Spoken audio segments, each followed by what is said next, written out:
وَلِلَّهِ الْأَسْمَاءُ الْحُسْنَى فَادْعُوهُ بِهَا وَذَرُوا الَّذِينَ يُلْحِدُونَ فِي أَسْمَائِهِ سَيُجْزَوْنَ مَا كَانُوا يَعْمَلُونَ. الحمد للہ وکفى وسلام علی عباده الذین اصطفى.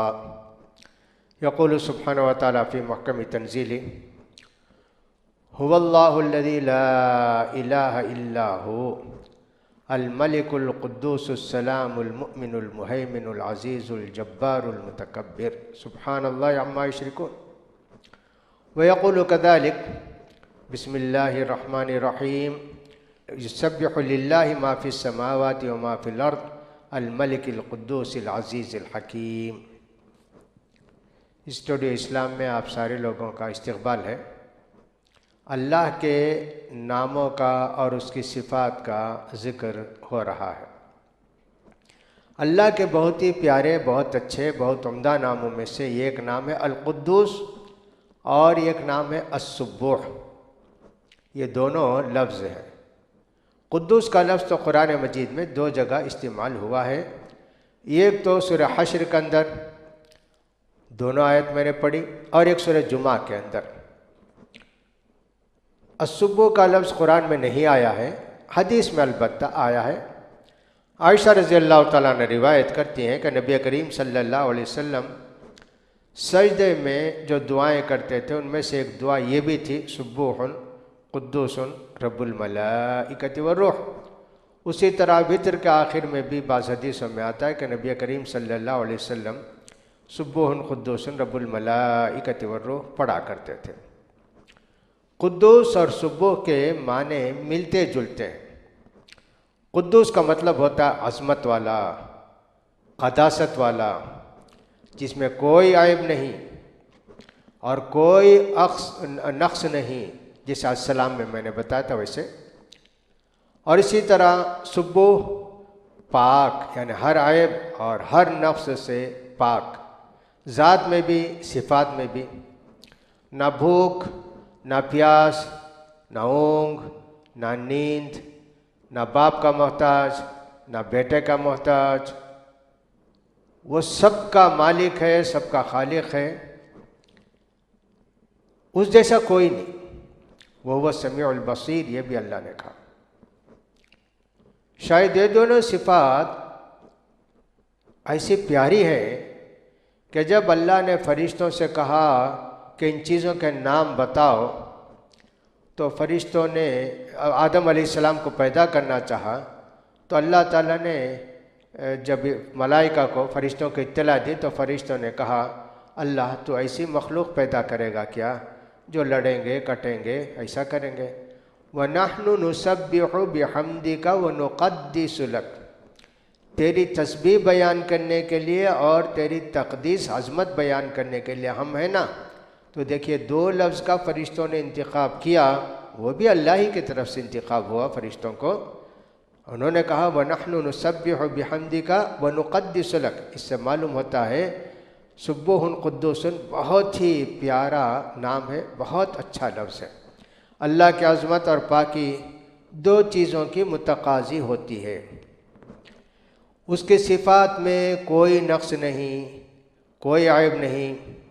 ہر صفت انتہا درجے کی، خوبی والی، علم ہو، قدرت ہو، ہر ایک میں کامل. وہ نہ بھولتا ہے، نہ تھکتا ہے، نہ زمانے کی وجہ سے، اس کی عمر بڑھنے کی وجہ سے اس کے اندر کوئی کمی آتی ہے، نہ اس کے اندر کوئی تغیر آتا ہے. کچھ نہیں. گویا وہ کامل ہے، اتنا پاک ہے، ایسا کہا گیا. ایک بات تو یہ کہ ساری صفات میں وہ کامل ہے، مکمل ہے. دوسری بات یہ ہے وہ کسی مخلوق کی طرح نہیں ہے، اور کوئی مخلوق اس کی طرح بھی نہیں. اس کا بھی کوئی کتنا ہی بڑا ہو جائے اور کتنا ہی باکمال ہو جائے، اس کو کمال کو دینے والا بھی اللہ ہی. کیسے اللہ کی ذات ہوگی؟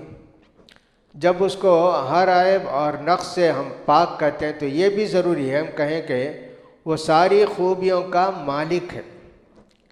ہم نے دو باتیں کہیں، ایک تو کہا کہ وہ ساری عیوب سے پاک ہے، اور دوسری بات یہ کہا کہ ساری صفات کمال کا مالک ہے۔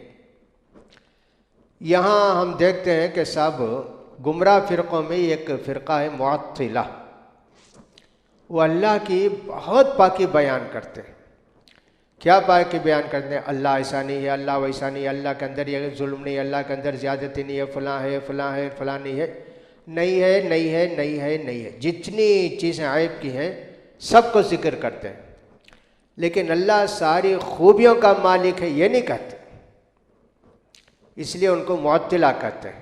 یعنی اللہ کو انہوں نے ساری عیوب سے پاک تو قرار دیا لیکن ساری خوبیوں کا مالک قرار نہیں دیا۔ تعطیل کے معنی بیکار چھوڑ دینا، اللہ کو بیکار بنا کے چھوڑ دیا، یوں معلوم ہوتا ہے کہ اللہ ہے ہی نہیں، ان کی ساری چیزیں دیکھی جائیں گی۔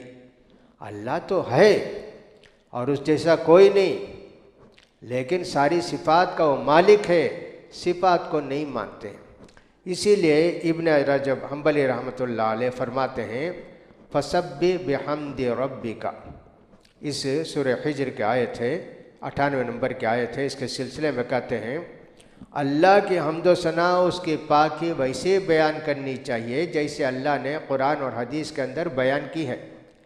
یہ نہیں کہ ہم نے اپنی عقل سے ساری عیوب سے اللہ کو پاک تو قرار دیا لیکن اس کی صفات کا اقرار نہیں کیا، اس کی صفات کو نہیں مانا، تو یہ اللہ کی پاکی بیان کرنا نہیں ہوا۔ لہذا قرآن تو یہ کہتا اللہ نے جیسے بتایا ہے ویسے اللہ کی تسبیح کرو، ساری خوبیوں کا مالک، سارے عیوب سے پاک۔ یہ کہنا کہ سارے عیوب سے پاک ہے آدھا ہوا، ساری خوبیوں کا مالک آدھا تو چھپا دیے، آدھا تو گھٹا دیے، لہذا اس سلسلے میں ان کا ایمان قابل قبول نہیں ہے۔ لہذا کتاب و سنت سے جو بھی اللہ کی صفات ثابت ہیں ہم ان کو ثابت کریں گے۔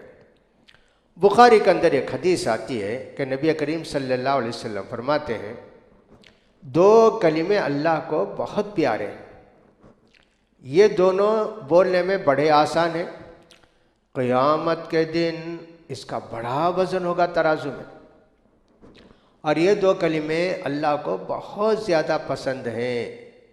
وہ کیا کلمہ ہے؟ نبی کریم صلی اللہ علیہ وسلم فرماتے ہیں کلمتان خفیفتان علی اللسان ثقیلتان فی المیزان حبیبتان للرحمن سبحان اللہ بحمدہ سبحان اللہ العظیم سبحان اللہ و بحمدہ۔ دیکھیے یہ دونوں کلمے اللہ کو بہت پیارے ہیں۔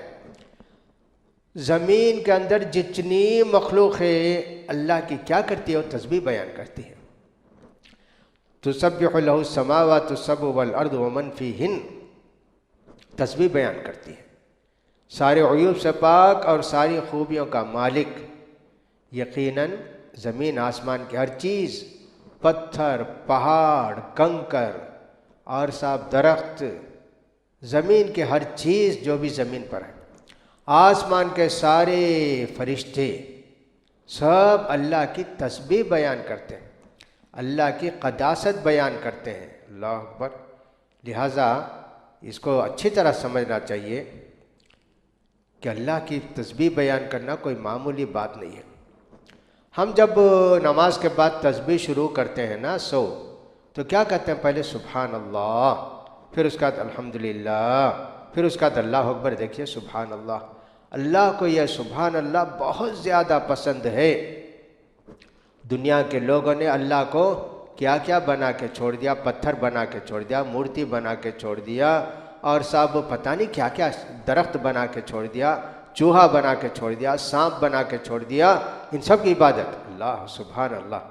اللہ کی ذات ان سب سے پاک ہے، اسی لیے اللہ تعالیٰ نے سبحان کا لفظ بھی قرآن مجید کے اندر بہت جگہ استعمال کیا ہے۔